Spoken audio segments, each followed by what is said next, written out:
If your mind took instructions from you, would you create anxiety? Just do the simple sadhana, all of you. You can't do any other yoga. This much you can do, isn't it?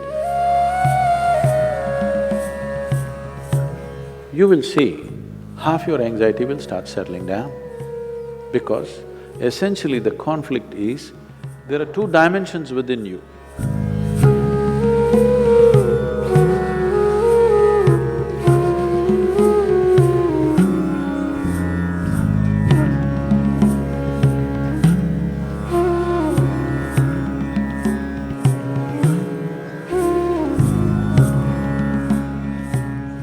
If your mind took instructions from you, would you create anxiety? No. So don't look for answers elsewhere, elsewhere. It is just that your own physiology and your psychological patterns not taking instructions from you. So you said so many things, I try, whatever these big words are floating all over California particularly, about surrendering to it, about letting it go, about… Not for one person has such a thing worked, ever. Has it, I'm asking you? You have anxiety, try to let it go. Does it go? Even a damn flu doesn't go. Yes or no? Even a simple cold does not go, you say go, does it go? So, let's not get into this fanciful states of surrendering, these are all words thrown around. Nobody knows what is surrender. Because when it happens, you will not know it has happened.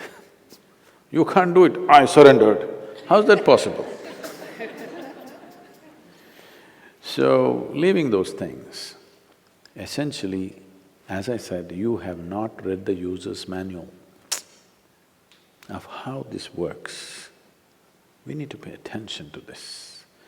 The system is made in such a way, if you hold your hand like this, it'll work one way. If you do like this, it'll work another way. If you do like that, it'll work another way. It's a phenomenal process.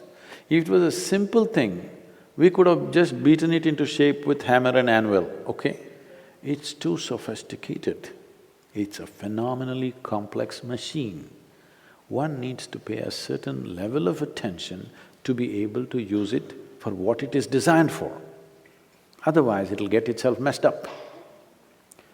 Now, there may be many factors, there may be genetic factors, there may be sociological factors, there may be growing up issues, various things. But do not ascribe your problems to any of those things. The important thing is just this, you are not able to have your mind the way you want it. That's the only problem you have, isn't it? The moment you ascribe it, I'm like this because my father was like that, I'm like this because my grandfather's genetics were not okay, you're finished. Because we can't change those guys now. Yes? You can't choose a different father or a different grandfather now, it's over. But you can transform this. You must understand, still it doesn't matter you have anxiety disorder. Still, if you put a piece of carrot, there is an intelligence here which can transform a carrot into a human being. That means every day a new body is being manufactured within you, isn't it? In parts, a new human being is manufactured every day. When the very source of creation is functioning within you and a new human being is constantly being created, if you take little charge of that, you can create an entire new physiological and psychological process. This happened to us some time ago. Last year, we were trekking in Tibet. I was in a tent, I was doing some work and another person was cutting an apple. One of these porcelain knives these days. So the other person around says to this person, "It's a very sharp knife, be careful." It irritates me a bit. I look like this because he's a grown man. If it's a child, it's different. Then we have to watch how he uses the knife. It's a full-grown man. And a knife is supposed to be sharp. If it's not sharp, why do you call it a knife? So I ignored it and continued to work. In another 2 minutes, she says again, "It's a very sharp knife, be careful." I said, "Come on, he's a full-grown man, leave him alone, he knows how to use this knife. This stupid knife can't he handle? It's not some earth-moving machinery or spacecraft or something that he doesn't know how to handle. It's a knife."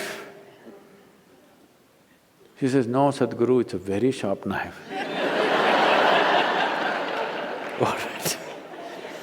And I continue what I'm doing.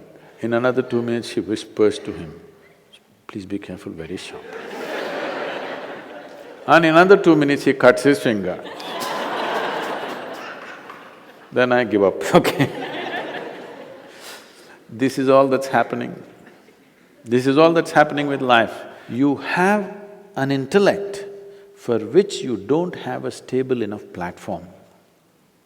Or in other words, you have a sharp knife, a very sharp knife a very sharp knife in your hand, but your hand is not steady. Please see, it's your own mind which is causing all this pain, isn't it? Yes or no? So you have a very sharp knife, the sharper it is, the more you cut yourself. So we don't have to blunt the knife, we just have to have a steady hand, isn't it? Nothing has been done about that. People are trying to blunt the knife with all these sedatives and nonsense. What you take is to blunt the knife. Blunting the knife is not the answer, because if you lower the possibilities of who you are, everything will be okay. If you remove half of your brain, you will be quite peaceful. Because it takes some brain to cause anxiety. If we really remove half of your brain, you will be quite peaceful and you may even be happy, actually. Nothing bothers you. It'll be okay. All right? But that's not what we're looking for. What a human being is looking for is to become limitless in some way. And if this has to happen, you have to create a steady platform. Knife need not be taken away, knife need not be blunted. Only thing is, hand needs to be steadied, isn't it? No process to do that.